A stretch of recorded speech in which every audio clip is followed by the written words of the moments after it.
Hi students, പുതിയൊരു video ക്ലാസ്സിലേക്ക് ഏവർക്കും സ്വാഗതം. അതുപോലെ BHIC 107 ആ ഒരു നിങ്ങളുടെ പേപ്പറിലെ ചാപ്റ്റർ 8 ആണ് ഇന്ന് നമ്മൾ ഡിസ്കസ് ചെയ്യാനായിട്ട് പോകുന്നത്. ചാപ്റ്റർ 8 നിങ്ങൾക്കറിയാം, മാൾവ ഡൈനാസ്റ്റിയായിട്ട്. അപ്പോൾ ഈ ചാപ്റ്ററിൽ നമ്മൾ അതുപോലെ തന്നെ 5 ക്വസ്റ്റ്യൻ തന്നെയാണ് എടുത്തിട്ടുള്ളത്. എളുപ്പമായ രീതിയിൽ തന്നെയാണ് ക്വസ്റ്റ്യൻസ് കൈകാര്യം ചെയ്യുന്നത്. അതിൽ എന്തൊക്കെയാണ് മാൾവ എന്ന് പറയുന്ന ആ ഒരു ഡൈനാസ്റ്റിയെ കുറിച്ച്, അല്ലെങ്കിൽ ആ സ്ഥലത്തെ കുറിച്ച്, അല്ലെങ്കിൽ ആ ഒരു കൺട്രിയെ കുറിച്ചും, പിന്നെ ജനൽപൂർ ആ ഒരു പ്ലേസ്, അതുപോലെ തന്നെ ആരാണ് സൈനുദ്ദീൻ അലാദീൻ, അദ്ദേഹം ആരായിരുന്നു, പിന്നെ ആരാണ് റാത്തേഴ്സ്, അതുപോലെ തന്നെ ഗുജറാത്ത് എന്ന് പറയുന്ന ആ ഒരു പ്ലേസിനെ കുറിച്ചൊക്കെയാണ് നമുക്ക് ഈ ചാപ്റ്ററിലും പഠിക്കാനായിട്ടുള്ളത്. വളരെ സിമ്പിൾ ആയിട്ടുള്ള ഒരു പാഠം തന്നെയാണ്. കഴിഞ്ഞ ക്ലാസ്സിൽ നമ്മൾ നോക്കിയത് ഓർമ്മയുണ്ടോ എല്ലാവർക്കും? കൃഷ്ണദേവരായരെ കുറിച്ചൊക്കെ നമ്മൾ നോക്കിയിട്ടുണ്ടായിരുന്നു. ആ ഒരു കാര്യത്തില് നമുക്ക് പഠിക്കാനായിട്ട് ഒത്തിരി കാര്യങ്ങൾ അതിലുണ്ടായിരുന്നു അല്ലെ.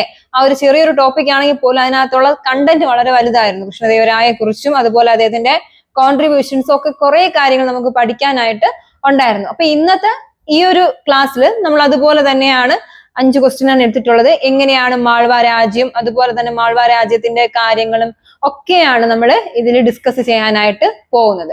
നമുക്ക് തുടക്കത്തിൽ പറഞ്ഞതുപോലെ തന്നെ ഫസ്റ്റ് നമ്മൾ ഡിസ്കസ് ചെയ്യാനായിട്ടുള്ള ഒന്നാമത്തെ ക്വസ്റ്റ്യൻ എന്ന് പറയുന്നത് മാൾവ.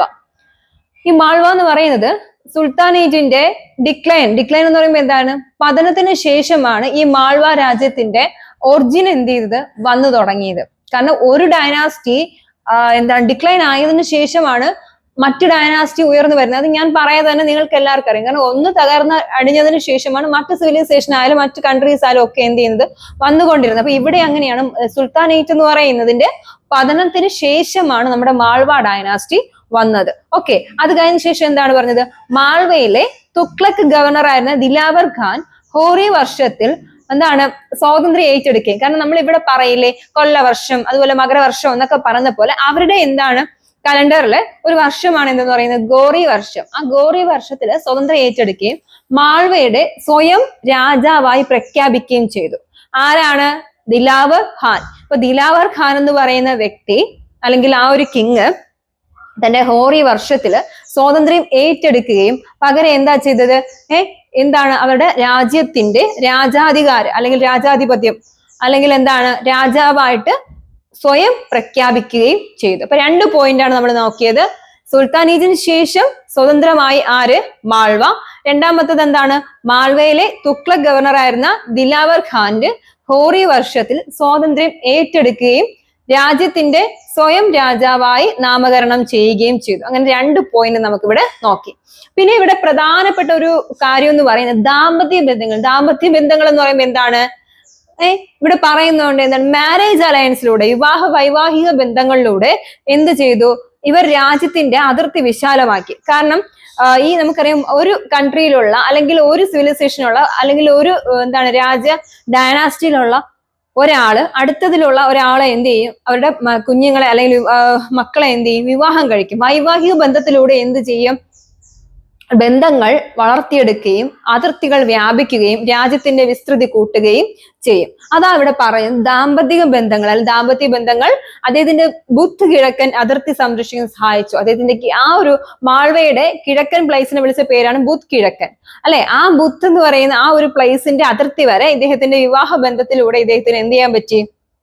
നമുക്കറിയാലോ, വേറൊരു രാജ്യത്തിലുള്ള ഒരാളെ വിവാഹം കഴിയുമ്പോൾ ആ രാജ്യത്തിലുള്ള ഒരു കുറച്ചു പേരുമായിട്ട് നമുക്ക് എന്ത് വരും? ബന്ധം വരും അല്ലെ. അതുപോലെ ഇദ്ദേഹത്തിനും മറ്റ് കൺട്രിയിലുള്ള അല്ലെങ്കിൽ ബുദ്ധ് കിഴക്കൻ എന്ന് പറയുന്ന അതിലൂടെ എന്ത് വരുന്നു? കുറച്ച് ബന്ധം വരികയും അതുവരെ അതിർത്തി വൈഡാക്കുകയും ചെയ്തു. പിന്നെ അടുത്തത്? ഗുജറാത്തിലെ മുസാഫിർ ഷായുമായി സൗഹൃദ ബന്ധം നിലനിർത്തിക്കൊണ്ട് ആക്രമണത്തിൽ നിന്ന് മാൾവയെ അദ്ദേഹം വിജയകരമായി രക്ഷിച്ചു. അപ്പൊ മാൾവ എന്ന് പറയുന്ന ഡൈനാസ്റ്റി ഒരുപാട് പേര് കൺട്രി ഒരുപാട് പേര് അറ്റാക്ക് ചെയ്യാൻ വരുമ്പോൾ ഇദ്ദേഹം എന്താ ചെയ്തത്?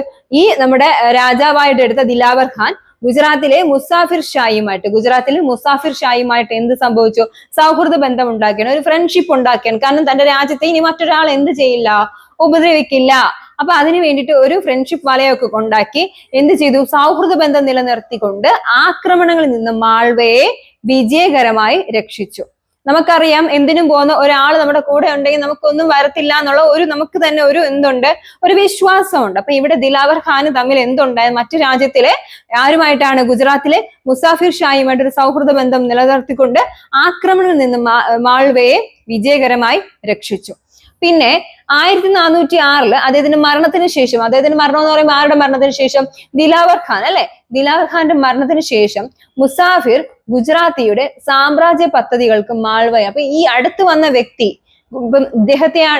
ഇദ്ദേഹത്തോടൊപ്പമാണ് പ്രവർത്തിച്ചിരുന്നത്. അപ്പൊ ഈ മുസാഫിർ എന്തായി മാറുകയാണ്, ഗുജറാത്തിന്റെ സാമ്രാജ്യത്തെ പദ്ധതികൾക്ക് മാൾവ എന്ത് ചെയ്തു, ഇരയായി.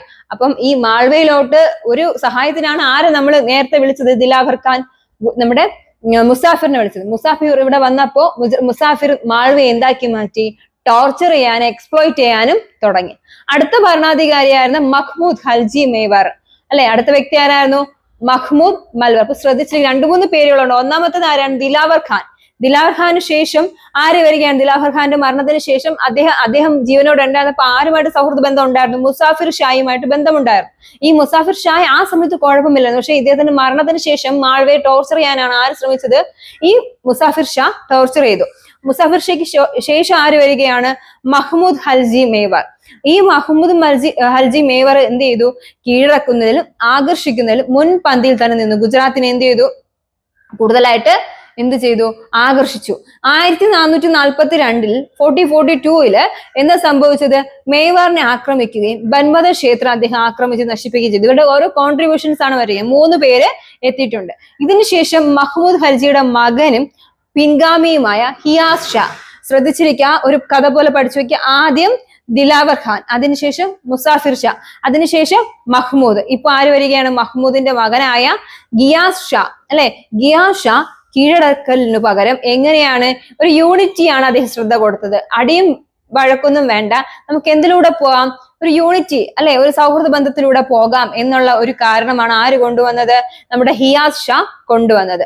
തൽഫലമായി മേവാറിലെ റാണയുമായിട്ട് ഒരു ചെറിയ പോരാട്ടം ഒഴികെ ആ കാലഘട്ടം ഒരു നീണ്ടുനിന്ന സമാധാനപരമായ കാലഘട്ടം. അപ്പൊ ഈ വന്നതില് ഇദ്ദേഹം മാത്രം, ഈ മഹ്മൂദിന് മകനായ ഹിയാസ് ഷാ മാത്രം ആക്രമണങ്ങൾക്ക് വളരെയധികം പ്രാധാന്യം കൊടുത്തില്ല. പകരം എങ്ങനെയാണ്, യൂണിറ്റി, സമാധാനപരമായ ചർച്ചകളിലൂടെ എന്ത് ചെയ്യാം, ഓരോ കാര്യങ്ങൾ നടത്തിക്കൊണ്ടു പോകാം എന്ന് ആഗ്രഹിച്ച വ്യക്തിയായിരുന്നു ഹിയാസ് ഷാ. മനസ്സിലാവുന്നുണ്ടോ? അതായത് നീണ്ട സമാധാനപരമായ ഒരു കാലഘട്ടമായിരുന്നു. അതായത് അവിടെ അപ്പോ എന്തില്ല, യുദ്ധമില്ല, പ്രശ്നങ്ങളൊന്നും തന്നെ ഇല്ല. 1531 സുൽത്താൻ മഹ്മൂദ് ഹൽജി രണ്ടാമൻ മരണത്തോടെ ഹൽജി രാജവംശം അവസാനിക്കുകയാണ്. അപ്പൊ ഇതോടുകൂടി, അതായത് അവസാനം എന്താണ്, ഇവിടെ മഹ്മൂദ് ഹൽജി രണ്ടാമന്റെ മരണത്തോടുകൂടി എന്ത് സംഭവിച്ചു, ഈ ഒരു ഹൽജി രാജവംശം തന്നെ അവസാനിക്കുകയും 1562 മുഗളന്മാരുടെ മാൾവയുടെ അന്തിമ അധിനിവേശം വരെ അടുത്ത 3 ദശകങ്ങൾ 1531 വരെ, ഇതൊന്നും ജസ്റ്റ് നിങ്ങളൊന്ന് അറിഞ്ഞിരുന്നാൽ മാത്രം മതി. അഫ്ഗാനികൾക്കിടയിൽ നിന്നിരുന്ന ഒരു കേന്ദ്രമായിട്ട് ആര് മാറുകയാണ്, മാൾവ മാറുകയാണ്. അപ്പൊ മാൾവയുടെ ഒരു ചെറിയ പശ്ചാത്തലം എന്താണ്, തുടക്കത്തിൽ ആരായിരുന്നു, നമ്മുടെ ദിലാവർ ഖാൻ അല്ലെ. ദിലാവർ ഖാൻ എന്ത് ചെയ്തു, ആ സമയത്ത് സ്വന്തമായിട്ട് രാജാവാണെന്ന് ഏറ്റെടുക്കുകയും അവിടെ എന്ത് ചെയ്തു, ഭരണം ഉറപ്പിക്കുകയും ചെയ്തു. അത് കഴിഞ്ഞ ശേഷം അദ്ദേഹം എന്താ, വൈവാഹിക ബന്ധങ്ങളിലൂടെ രാജ്യത്തെ എന്ത് ചെയ്തു, അതിർത്തിയൊക്കെ വികസിപ്പിച്ചു. അത് കഴിഞ്ഞതിന് ശേഷം എന്താ സംഭവിച്ചത്, ഗുജറാത്തിലെ മുസാഫിർ ഷായുമായിട്ട് എന്ത് സംഭവിച്ചു, സൗഹൃദ ബന്ധം നിലനിർത്തിക്കൊണ്ട് ആക്രമണം നിന്ന് എന്താ ചെയ്ത, മാൾവയെ അദ്ദേഹം വിജയകരമായി രക്ഷിച്ചു. പക്ഷെ ഈ മുസാഫിർ ഷാ പിൽക്കാലത്ത് അയാൾ തിരിച്ചെന്താ ചെയ്തത്, ഗുജറാത്തിന്റെ ആക്രമണങ്ങൾക്ക് ആരിരയായി, മാൾവ ഇരയാകേണ്ടതായിട്ട് വന്നു അല്ലെ. തുടക്കത്തിൽ അദ്ദേഹത്തോട് നല്ല ബന്ധം ഉണ്ടായിരുന്നു. പക്ഷെ ക്രമേണ ഇദ്ദേഹത്തിന്റെ മരണത്തിന് ശേഷം മാൾവയെ അറ്റാക്ക് ചെയ്യാനാണ് ആര് ശ്രമിച്ചത്, മുസാഫിർ ഷാ ശ്രമിച്ചത്. മുസാഫിർ ഷായ്ക്ക് ശേഷം ആര് വരികയാണ്, മഹ്മൂദ് ഹൽജി മേവർ വരികയാണ്. അദ്ദേഹം എന്താ ചെയ്തത്, രാജ്യത്തെ എന്ത് ചെയ്തു, ആക്രമിക്കുകയൊക്കെ ചെയ്തു. അതിനുശേഷം ആരാ വന്നത്, ഹിയാസ് ഷാ അല്ലെ. ഹിയാസ് ഷായുടെ സമയത്താണ് സമാധാന ഘട്ടമായിരുന്നു, ഒരു പ്രശ്നങ്ങളൊന്നുമില്ല, സമാധാനപരമായ ചർച്ചകളിലൂടെയൊക്കെയാണ് പൊയ്ക്കൊണ്ടിരുന്നത്. യൂണിറ്റി ആയിരുന്നു വളരെയധികം പ്രാധാന്യം കൊടുത്തത്. 1531 എന്താ സംഭവിച്ചത്, സുൽത്താൻ മഹ്മൂദ് ഹൽജിയുടെ രണ്ടാമന്റെ മരണത്തോടുകൂടി ഹൽജി വംശം എന്ത് ചെയ്തു, അധപതനം സംഭവിക്കുകയും പിന്നെ ഒരു പോരാട്ടത്തിന്റെ ഒരു വേദിയായിട്ട് ആര് മാറി, മാൾവ മാറി. ക്ലിയർ, മനസ്സിലായോ? അപ്പൊ ഇതാണ് പ്രധാനപ്പെട്ട ഒരു മാൾവയെ കുറിച്ചുള്ള ഒരു ഇതിവൃത്തം എന്ന് പറയുന്നത്. രണ്ടാമത് ജനൻപൂർ. ജനൻപൂർ എന്ന് പറയുന്നത് എന്താണ്, ഈ സ്ഥലം എവിടെയാണ് നിങ്ങൾ ആദ്യം മനസ്സിലാക്കിയ? ഗോമതി നദിയുടെ തീരത്തുള്ള ജനൽപൂർ എന്ന് പറഞ്ഞ നഗരം എങ്ങനെയായിരുന്നു? ഫിറോസ് ഷാ തുഗ്ലക്ക് രണ്ടാം ബംഗാൾ സൈനിക നടപടിയിൽ സ്ഥാപിച്ചതായി അഫീഫ് അഭിപ്രായപ്പെടുന്നു. അപ്പൊ ഇത് വന്നത് എപ്പോഴാണ്? ഗോമതി നദിയുടെ തീരത്തുള്ള ജനൽപൂർ നഗരം എപ്പോഴാണ്? ഫിറോസ് ഷാ തുഗ്ലക്ക് ആണ് എന്ത് ചെയ്തത്? ഇത് കൊണ്ടുവന്നത്, അല്ലെങ്കിൽ ഇതൊരു സ്ഥാപിച്ചതായിട്ട് എന്ത് ചെയ്യുന്നു? പറയപ്പെടും. തെളിവുകൾ ഇല്ല. ഈ നഗരം ശക്തമായ ഒരു ശക്തി കേന്ദ്രമായി തന്നെ മാറി. താമസിയാതെ ഇത് എന്താ ചെയ്തത്? ഡൽഹിയുടെ അല്ലെ കുറച്ചു കാലത്തേക്ക് ഡൽഹിയുടെ എതിരാളിയായി ഇത് പരിണമിച്ചു. അപ്പൊ ഈ ജനൽപൂർ എന്ന് പറയുന്നത് നമ്മുടെ ഡൽഹിയുടെ ഒരു എന്താണ് നൈബറിങ് കൺട്രി ആയിട്ട്, അല്ലെങ്കിൽ എന്താണ് കുറച്ച് പേടിപ്പെടുത്തുന്ന കുറച്ച് ആൾക്കാരെന്നൊക്കെ പറയില്ലേ, അങ്ങനെ ഒരു ഇതിൽ ആര് മാറുകയാണ്? നമ്മുടെ ഈ ഒരു ജനൽപൂർ മാറുകയാണ്. മനസ്സിലായോ? അപ്പൊ എവിടെയാണ്? ഗോമതി നദിയുടെ തീരത്താണ് ജനൽപൂർ എന്ന് പറയുന്ന സ്ഥലം. ഈ നഗരം എങ്ങനെയായിരുന്നു? ഒരു ശക്തമായ ഒരു കേന്ദ്രീകൃത അല്ലെങ്കിൽ ഒരു ശക്തമായ ഒരു കേന്ദ്രമായിരുന്നു. പകരം അത് മാത്രമല്ല ഡൽഹിയുടെ എതിരാളിയായിട്ട് മാറുകയും ചെയ്തു.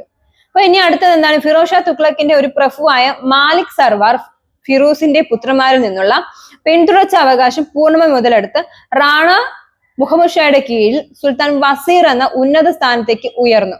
സുൽത്താൻ അഷാർക്ക് എന്ന പദവിയോടെ മാലിക് സർവാർ വളരെ കാലം കിഴക്കൻ ജില്ലകളുടെ ചുമതല വെച്ചു. വേറൊന്നുമല്ല, അടുത്ത എന്താ പറഞ്ഞത്? ഇവിടെ മാലിക് സർവാർ എന്ന് പറയുന്ന വ്യക്തി, അല്ലെങ്കിൽ മാലിക് സർവാർ നമ്മൾ അഭിസംബോധന ചെയ്യുകയാണ് അല്ലെ, പേരിന് മുൻപ് എന്ത് ചെയ്യുന്നു? നമ്മൾ ബഹുമാനാർത്ഥം കൊടുക്കുന്നത് പോലെ മാലിക് സർവാർ എന്ന് പറയുന്ന പദവിയോടുകൂടി എന്ത് ചെയ്തു? അദ്ദേഹത്തെ നിയമിക്കുക ഉണ്ടായി. വളരെ കാലം കിഴക്കൻ ജില്ലകളുടെ ചുമതല വഹിക്കുകയും ഡൽഹി രാജ്യത്തെ ഏതാണ്ട് വേർതിരുന്ന തിമൂറിന്റെ ആക്രമണം, ജനൽപൂർ, ഇങ്ങനെ ഒരുപാട് സ്ഥലങ്ങളിലെല്ലാം എന്ത് ചെയ്തു? സാമ്രാജ്യത്വം വ്യാപിക്കാനായിട്ട് ഇവർക്ക് കഴിഞ്ഞു. മാലിക് എന്ന് പറയുന്ന അദ്ദേഹം തന്റെ അധികാരം വ്യാപിപ്പിക്കുകയും മാലിക് സർവാന്റെ അഭിലാഷങ്ങൾ ഡൽഹി, ബംഗാൾ, ഇദ്ദേഹത്തിന്റെ ആഗ്രഹം എങ്ങനെയായിരുന്നു? ബംഗാളും ഡൽഹിയും ഒക്കെ എന്ത് ചെയ്യണം? കൈയടക്കണം. അതുകൊണ്ട് തന്നെ ഏറ്റുമുട്ടലുകൾക്കും കാരണമായി തീർന്നു. അവർക്കെതിരെ അദ്ദേഹം വിജയിച്ചില്ലെങ്കിലും ജനൽപൂറിലും അതുപോലെ ഗോളിയാറിലും ഒക്കെ എന്ത് ചെയ്തു? ഭരണാധികാരികളെ തന്റെ നിയന്ത്രണത്തിലാക്കുകയും അദ്ദേഹത്തിന്റെ മകനും പിൻഗാമിയായ മുബാറക് ഷാ നേട്ടം കൈവരിക്കാൻ സമയം ലഭിച്ചില്ല. എന്നിരുന്നാലും അദ്ദേഹത്തിന്റെ ഇളയ സഹോദരൻ പിൻഗാമിയുമായി ഇബ്രാഹിം ഷാ രാജ്യത്തെ പ്രദേശങ്ങൾ കാര്യക്ഷമമായി വികസിപ്പിച്ചെടുക്കുകയും 1466 അദ്ദേഹം കനൗജ് പിടിച്ചെടുത്തു.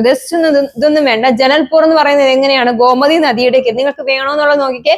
ഗോമതി നദിയുടെ കീഴിലാണ് എന്ത് വന്നത്? ജനൽപൂർ എന്ന് പറയുന്ന പ്ലേസ് ഉദയം ചെയ്തത്. ഇവിടെ എന്താണ്? ഫിറോസ് ഷാ തുഗ്ലക്കിന്റെ ഒരു പ്രഭുവായിരുന്ന മാലിക് സർവാർ, ഫിറോസ് ഷാ തുഗ്ലക്കിന്റെ പ്രഭുവായ മാലിക് സർവാർ ഫിറൂസിന്റെ പുത്രന്മാരിൽ നിന്നുള്ള പിന്തുടർച്ച അവകാശം പൂർണ്ണമായി മുതലെടുത്തുകൊണ്ട്, അതായത് നമുക്കറിയാം പിന്തുടർച്ച അവകാശം എന്ന് പറഞ്ഞാൽ ഒരാൾ മരിച്ചു കഴിഞ്ഞതിന് ശേഷം അയാളുടെ മകനോ മകളോ എന്തായി മാറുന്നു? ഭരണത്തിലോട്ട് മാറുന്ന അവസ്ഥ അല്ലെ. അപ്പൊ റാണാക്കൂർ അതുപോലെ മുഹമ്മദ് ഷായുടെ കീഴിൽ സുൽത്താൻ വസീർ എന്ന ഉന്നത സ്ഥാനത്തേക്ക് ഉയർന്നു. ഈ സമയത്ത് എന്ത് വന്നു? മറ്റു രാജ്യങ്ങളും തമ്മിലുള്ള പ്രശ്നങ്ങൾ അതുപോലെ തന്നെ ഭിന്നിപ്പുകളൊക്കെ വരികയുണ്ടായി. അവർക്കെതിരെ എന്ത് ചെയ്തു? അദ്ദേഹം വിജയിച്ചില്ലെങ്കിലും അതുപോലെ തന്നെ ജഡ്ജ് നഗറിലെയും ഗോളിയാറിലെയും ഭരണാധികാരികളെയൊക്കെ തന്റെ നിയന്ത്രണത്തിലോട്ട് ആക്കാനായിട്ട് ആർക്ക് കഴിഞ്ഞു? നമ്മുടെ മാലിക് സർവാറിന് കഴിഞ്ഞു. മനസ്സിലായോ? പിന്നെ എന്താണ്?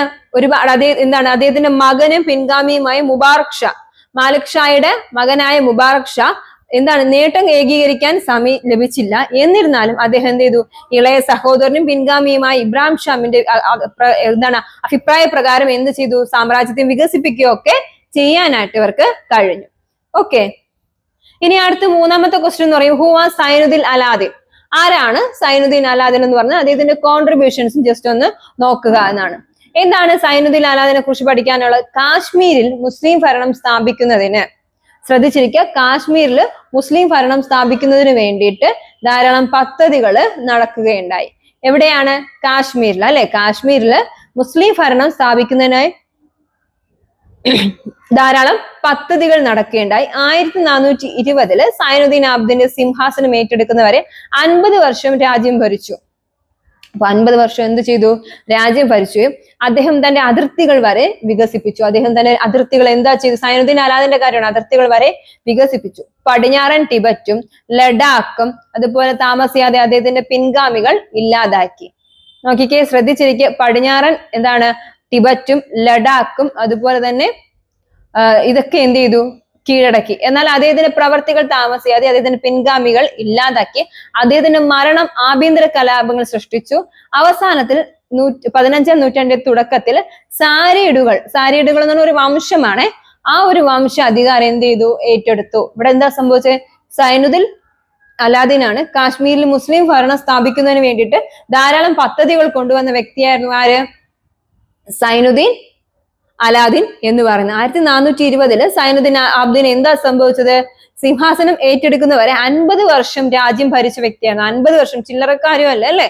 50 വർഷം രാജ്യം ഭരിക്കുകയും അദ്ദേഹം തന്റെ അതിർത്തികൾ എന്ത് ചെയ്തു? വികസിപ്പിക്കുകയും ചെയ്തു. പടിഞ്ഞാറൻ ടിബറ്റും ലഡാക്കും ഒക്കെ അദ്ദേഹത്തിന്റെ കൈകളിലോട്ട് ആയി. ശ്രദ്ധിച്ചിരിക്കുക, പടിഞ്ഞാറൻ ടിബറ്റും അതുപോലെ തന്നെ ഷെല്ലും ഒക്കെ അദ്ദേഹത്തിന്റെ കൈകളിലോട്ടായി. എന്നാൽ അദ്ദേഹത്തിന്റെ പ്രവർത്തികൾ താമസിയാതെ അദ്ദേഹത്തിന്റെ പിൻഗാമികൾ ഇല്ലാതാക്കി. പിൻഗാമികൾ എന്ന് പറയുമ്പോൾ നമുക്കറിയാം ഫോളോവേഴ്സ് അല്ലെ. നമ്മൾ എന്തെങ്കിലും ഒരു നല്ല കാര്യങ്ങൾ ചെയ്ത് കുറച്ച് ഇതായി വരുമ്പോൾ നമുക്ക് കുറെ എന്ത് വരും? ആൾക്കാരുടെ പ്രയാസങ്ങളും പ്രശ്നങ്ങളും വരും അല്ലെ. അപ്പൊ ഇവിടെ പറയുന്നത് എന്താണ്? അദ്ദേഹത്തിന്റെ പിൻഗാമികൾ ഇല്ലാതാക്കി. അദ്ദേഹത്തിന്റെ മരണം ആഭ്യന്തര കലാപങ്ങൾക്ക് വഴിയൊരുക്കി. അദ്ദേഹത്തിന്റെ മരണം ആഭ്യന്തര കലാപങ്ങൾക്ക് വഴിയൊരുക്കി. പിന്നെ അവസാനത്തിൽ എന്താ സംഭവിച്ചത്? 15-ാം നൂറ്റാണ്ടില് തുടക്കത്തിൽ സാരിയിഡുകൾ സാരിയിഡുകൾ എന്ന് പറഞ്ഞ വംശ അധികാരം ഏറ്റെടുത്തു. ഓക്കെ, അടുത്തത് ഹൂ വേർ ദ റാത്തേഴ്സ്? ആരാണ് റാത്തർ? റാത്തന്മാർ എന്നാണ് മലയാളം. റാത്തേഴ്സ് എന്ന് പറഞ്ഞാൽ ആരാണ്? രാജസ്ഥാൻ, ഗുജറാത്ത്, മധ്യപ്രദേശ്, ജാർഖണ്ഡ്. രാജസ്ഥാൻ, ഗുജറാത്ത്, മധ്യപ്രദേശ്, ജാർഖണ്ഡ് എന്നിവയുടെ ചില ഭാഗങ്ങൾ ചരിത്രപരമായി ഭരിച്ച രജപുത്രന്മാരുടെ റാത്തോഡ് വംശത്തിൽപ്പെട്ട ഒരു ഇന്ത്യൻ രാജവംശമാണ് റാത്തോഡ് രാജവംശം. ഒരു ഇന്ത്യൻ രാജവംശമാണ്. ശ്രദ്ധിച്ചിരിക്കുക, ഒരു ഇന്ത്യൻ രാജവംശമാണ് റാത്തോഡ് രാജവംശം എന്ന് പറയുന്നത്. അപ്പൊ ആരൊക്കെയാണ്? രാജസ്ഥാൻ, ഗുജറാത്ത്, മധ്യപ്രദേശ്, ജാർഖണ്ഡ്. രാജസ്ഥാൻ, ഗുജറാത്ത്, മധ്യപ്രദേശ്, ജാർഖണ്ഡ് എന്നിവയുടെ ചില ഭാഗങ്ങൾ ചരിത്രപരമായി ഭരിച്ചിരുന്ന ആരാണ്? രജപുത്രന്മാരുടെ റാത്തോഡ് വംശത്തിൽപ്പെട്ട ഒരു ഇന്ത്യൻ വംശമായിരുന്നു ഏത്? റാത്തോഡ് രാജവംശം എന്ന് പറയുന്നത്. രജപുത്രന്മാരുടെ റാത്തോഡ് വംശത്തിൽപ്പെട്ടവനെയാണ് എന്ത് വിളിക്കുന്നത്? ഒരു ഇന്ത്യൻ രാജവംശത്തെയാണ് എന്ത് വിളിക്കുന്നത്? റാത്തോഡ് രാജവംശം എന്ന് പറയുന്നത്. 13th സെഞ്ചുറിയുടെ മധ്യത്തിൽ മാർവോറിലെ റാത്തോഡുകൾ കനോജ് മേഖലയിൽ നിന്ന് പാലിഡുവിലേക്ക് കുടിയേറി പാർത്തു. അപ്പൊ ഇവിടെ ആദ്യം തുടക്കത്തിൽ അവർ എവിടെയായിരുന്നു? 15ാം നൂറ്റാണ്ടിന്റെ മധ്യത്തിൽ മിഡിൽ പോർഷനിൽ അവരുണ്ടായിരുന്നത് മാർവേറിലെ റാത്തോറിലാണ്. മാർവേറിലെ റാത്തോറുകൾ കനോജിലാണ് ഫസ്റ്റ് സെറ്റിൽമെന്റ് ആയിരുന്നത്. ഈ കനോജിൽ നിന്ന് എവിടേക്ക് പോകുന്നു? പാലിഡുവിലേക്ക് പാലിഡുവിലേക്ക് എന്ത് ചെയ്യുന്നുണ്ട്? പോകുന്നുണ്ട്. റാത്തോർ തലവനായ സിംഹമെഴ്സിന്റെയും മിനാസിന്റെ ആക്രമണത്തിൽ നിന്ന് ഈ പ്രദേശത്തെ മോചിപ്പിക്കാൻ ബ്രാഹ്മണരെ സഹായിച്ചു. അപ്പൊ ഇവിടെ എന്താ ചെയ്തത്? ഈ സമയത്ത് റാത്തോറിന്റെ തലവനായ സിംഹമെഴ്സിന്റെയും മീനാസിന്റെയും ആക്രമണങ്ങളിൽ നിന്ന് ഈ പ്രദേശത്തെ മോചിപ്പിക്കാൻ ആരെ സഹായിച്ചു? ബ്രാഹ്മണരെ സഹായിച്ചു. അറ്റാക്ക് ചെയ്തുകൊണ്ടിരുന്ന ഒരു വിഭാഗം ആൾക്കാരെ തടഞ്ഞു നിർത്താനായിട്ട് എന്ത് ചെയ്തു? സഹായം അഭ്യർത്ഥിച്ചു. 1243 ആന്ധ്രാപ്രദേശ് തന്റെ ആധിപത്യം സ്ഥാപിച്ചു. ആന്ധ്രാപ്രദേശ് തന്റെ ആധിപത്യം തന്നെ എന്ത് ചെയ്തു? ഈ ഒരു റാത്തോസ് സ്ഥാപിച്ചു. റാവു ചുണ്ട, റാവു ജോധ എന്നിവരുടെ ഭരണകാലത്ത് റാത്തോർ ശക്തി അതിന്റെ ഉച്ചസ്ഥായിയിലെത്തി. അതായത് ഈ ഒരു ആരൊക്കെയാണ്? റാവു ജോധ, റാവു ചുണ്ട എന്ന് പറയുന്ന രണ്ടു പേരുടെ ഭരണകാലത്ത് റാത്തോർ എന്ന് പറയുന്ന ആ വംശം തന്നെ എന്ത് ചെയ്യുകയാണ്? അതിന്റെ സ്ഥാനത്തെത്തി. വാട്ടു, ദിദ്വാന, അതുപോലെ തന്നെ സംഫാർ, നാഗർ, അജ്മീർ എന്നിവിടങ്ങളിൽ അദ്ദേഹം ആധിപത്യം സ്ഥാപിച്ചു. അപ്പൊ റാത്തോർ എന്താ ചെയ്തത്? ഏതൊക്കെ സ്ഥലത്താണ്? വാട്ടു, ദിദ്വാന, സംഫാർ, നാഗർ, അതുപോലെ തന്നെ എന്താണ്? നാഗർ, അജ്മീർ എന്നിവിടങ്ങളിൽ ആധിപത്യം സ്ഥാപിച്ചു. അതുപോലെ തന്നെ ഉയർന്നു വന്ന ശക്തിയെ വെല്ലുവിളിക്കാൻ ഭാട്ടികൾ, സംഘാലകൾ, മുൾട്ടാൻ ഗവർണർ എന്നിവയൊക്കെ ചേർന്ന് ഒരു സഖ്യം രൂപീകരിക്കുകയും 1423 നാഗൗർ വിജയിക്കുകയും റാവു ജ്യോതിയുടെ കീഴിൽ റാത്തോളുകൾ ഉയർന്നു വരികയും ചെയ്തു. അപ്പൊ ഈ ഒരു രണ്ടുപേരുണ്ടെന്ന് പറഞ്ഞു. റാവു ജ്യോതിയുണ്ട്, റാവു എന്താണ് റാവു ചുണ്ടേ, അതുപോലെ റാവു ജ്യോതി. ഈ റാവു ജ്യോതിയുടെ കീഴിൽ റാത്തോറുകൾ എന്ത് ചെയ്യുകയാണ്? ഒരു ഉയർന്ന ശക്തിയായിട്ട് വരികയാണ്. റാത്തോർ ശക്തി മാർവാർ മേഖലയിൽ മാത്രം എന്ത് ചെയ്തില്ല? ഒതുങ്ങി നിന്നില്ല. ഒരു സ്ഥലത്ത് മാത്രം ഒതുങ്ങി നിന്നോ? ഇല്ല. റാവു ജ്യോതിയുടെ മകൻ ബിക്കയുടെ നേതൃത്വത്തിൽ അത് ജംഗ്ല വരെ വ്യാപിച്ചു. അപ്പൊ ഈ റാവു ജ്യോതിയുടെ മകനാണ്, പേരെന്താണ്? ബിക്ക. ഈ ബിക്കയുടെ നേതൃത്വത്തിൽ ഈ ഒരു വംശം എന്ന് പറയുന്നത് എവിടെ വരെ? ജംഗ്ല. ഈ ജംഗ്ല എന്ന് പറയുന്നത് എവിടെയാണെന്ന് അറിയാമോ? ഇന്നത്തെ എന്താണ്? ബിക്കാനീർ എന്നാണ് ആധുനിക ബിക്കാനീറിനെയാണ് എന്തെന്ന് വിളിക്കുന്നത്? ജംഗ്ല. ഈ ജംഗ്ല വരെ എന്ത് ചെയ്തു? വ്യാപിച്ചു. 1465 ബിക്ക എന്ത് ചെയ്തു? ജംഗ്ലയിലേക്ക് കുടിയേറുകയും പുങ്കലിയിലെ റാവു രേഖയുമായി വിവാഹബന്ധം. ഇതൊക്കെ ജസ്റ്റ് ഒന്ന് അറിവിലെത്തിക്കാണ്. ഒരു വൈവാഹിക ബന്ധത്തിലൂടെ എന്ത് ചെയ്തു, അവരുടെ വിവാഹബന്ധം സ്ഥാപിച്ചുകൊണ്ട് അദ്ദേഹം തന്നെ സ്ഥാനം എന്ത് ചെയ്തു, ശക്തിപ്പെടുത്തി. ആ പ്രദേശത്തെ ജാട്ടുകളും അദ്ദേഹത്തിന് കീഴടങ്ങി. 1487 അദ്ദേഹം ബിക്കാനീർ നഗരം സ്ഥാപിച്ചു. 1487 ആരാ, നമ്മുടെ റാവു അല്ലെ. റാവു എന്ത് സംഭവിച്ചു, ഇവിടത്തെ നഗരം എന്ത് ചെയ്തു, സ്ഥാപിച്ചു. 1504 അദ്ദേഹം മരിക്കുമ്പോൾ ഒരു വലിയ പ്രദേശം അദ്ദേഹത്തിന്റെ നിയന്ത്രണത്തിൽ ആയിരുന്നു. അപ്പൊ തുടക്കത്തിൽ എങ്ങനെയായിരുന്നു എന്നാണ് പറഞ്ഞത്. തുടക്കത്തില് അദ്ദേഹത്തിന്റെ ഭരണം എന്ന് പറയുന്നത് എങ്ങനെയായിരുന്നു, രാജസ്ഥാൻ, ഗുജറാത്ത്, മധ്യപ്രദേശ്, ജാർഖണ്ഡ് എന്നിവയുടെ ചില ഭാഗങ്ങളിൽ ചരിത്രപരമായി ഭരിച്ചിരുന്ന രജപുത്രന്മാരുടെ റാത്തോഡ് വംശത്തിൽപ്പെട്ട ഒരു ഇന്ത്യൻ രാജവംശമായിരുന്നു റാത്തോഡ് അല്ലെ.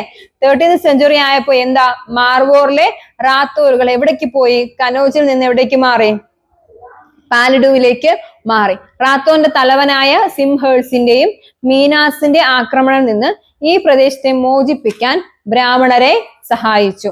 ഈ രാജവംശം ചെയ്ത കാര്യങ്ങളാണ്.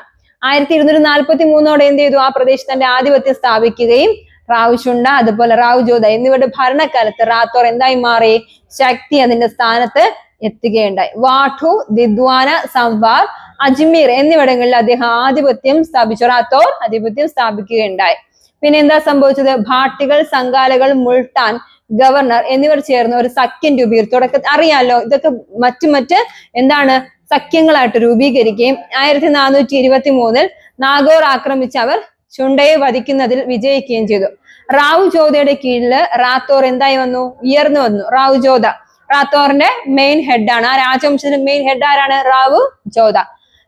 അത് കഴിഞ്ഞ ശേഷം എന്താ സംഭവിച്ചത്, റാവു ജോധയുടെ മകൻ എന്ത് ചെയ്തു, പിന്നെ ഭരണത്തിലോട്ട് വരികയാണ്. റാവു ജോധയുടെ മകൻ ബിക്കയുടെ നേതൃത്വത്തിൽ അത് ജഗ്ല വരെ വ്യാപിച്ചു അല്ലെ. ഈ ജഗ്ല എന്ന് പറയുന്നത് ഇന്നത്തെ ബിക്കാനീറാണ്. അപ്പൊ റാവു ജോധയുടെ മകന്റെ പേരെന്താണ്, ബിക്ക അല്ലെ. ബിക്കയാണ് റാവു ജോധയുടെ മകന്റെ പേര്.